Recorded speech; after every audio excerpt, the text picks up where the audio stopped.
ناظرین، آپ دیکھ رہے ہیں فخر نیوز اور میں ہوں آپ کی میزبان آسماں آصف۔ آئیے نظر ڈالتے ہیں آج کی اہم خبروں پر۔ مشرق وسطیٰ کی جنگ سے پاکستان کے بجٹ پر اثرات، فخر نیوز کا خصوصی تجزیہ پیش خدمت ہے۔ بنیاد مرصوص کی کامیابی کے بعد جنگ کا معاشی بوجھ، تیل کی قیمت کا جھٹکا۔ مشرق وسطیٰ کی جنگ سے برینٹ خام تیل $70 سے $120 تک گیا اور بجٹ میں پیٹرولیم لیوی $160 لیٹر تک بڑھائی گئی۔ 13 جون کو بھی ریلیف کے باوجود پیٹرول $373.78 پر، اگر جنگ نہ ہوتی تو $340 کے آس پاس ہوتا۔ وزیر خزانہ محمد اورنگزیب نے مانا، ایران امریکہ کی جنگ کی وجہ سے پیٹرولیم مصنوعات میں بہت زیادہ اضافہ ہوا اور ہر گھر کے بجٹ پر غیر متوقع طور پر بوجھ آیا۔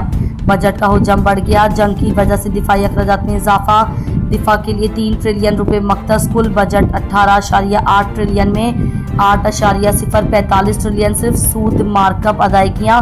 مضبوط دفاع، معاشی قوت معاون۔ وزیر خزانہ کا کھلا موقف، مہنگائی کا دباؤ، عالمی سپلائی چین متاثر۔ کھاد کی قیمت بڑھی کیونکہ قدرتی گیس، تیل لکنڈ ہے۔ ٹرانسپورٹ مہنگی، آٹا، چینی، دال کے ریٹ اوپر۔ حکومت نے $128 ارب کی راہ راست سبسڈی دے کر بحران سنبھالا۔ زر مبادلہ اور برآمدات، امریکہ ایران ثالثی سے پاکستان کی سفارتی ساکھ بہتر ہوئی۔ سعودی عرب سے دفاعی معاہدہ، دو طرفہ تجارت کو نئی جہت، لیکن تیل مہنگا ہونے سے امپورٹ بل بڑھا۔ زر مبادلہ پر دباؤ، گروتھ GDP۔ وزیر خزانہ نے کہا کہ مشرق وسطیٰ کی صورتحال پیدا نہ ہوئی تو GDP گروتھ 4% سے اوپر جاتی۔ بجٹ ہدف 4% رکھا گیا۔ ہر سال دنیا بھر میں 14 جون 2026 کو عالمی یوم خون عطیہ دہندہ منایا جاتا ہے۔ World blood donor day. خون دیں، زندگی بچائیں۔ WHO کا خصوصی پیغام۔ کیوں 14 جون کارل لینڈسٹائنر کی سالگرہ کے دن منایا جاتا ہے؟ انہوں نے بلڈ گروپ سسٹم دریافت کیا۔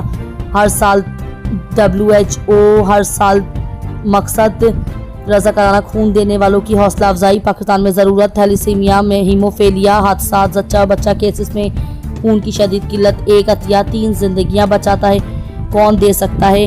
18 سے 65 سال، وزن 50 کلو، صحت مند فرد، ہر 3 ماہ بعد، مرد 4 ماہ بعد۔ انا للہ و انا الیہ راجعون۔ اسلامی معاشیات اور بینکاری کے بانیوں میں شمار ہونے والے نامور پاکستانی نژاد سعودی ماہر معاشیات ڈاکٹر محمد عمر چھاپرا حال ہی میں 93 برس کی عمر میں انتقال کر گئے ہیں۔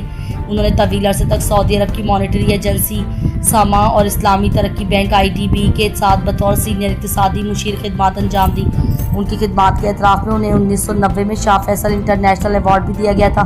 ڈاکٹر محمد عمر چھاپرا اسلامی معاشیات، اسلامک اکنامکس اور تاریخ اسلام کے ماہ ناز مفکر تھے۔ ان کی جند مشہور کتاب مسلم تہذیب زوال کیوں اور اصلاح کیوں کر، یہ ان کی مشہور انگریزی کتاب مسلم سویلائزیشن کا اردو ترجمہ ہے۔ ترقی کا اسلامی تصور، مقاصد شریعت کی روشنی میں، یہ کتاب اسلامی اصولوں کے تحت معاشرتی اور مادی ترقی کا جائزہ لیتی ہے۔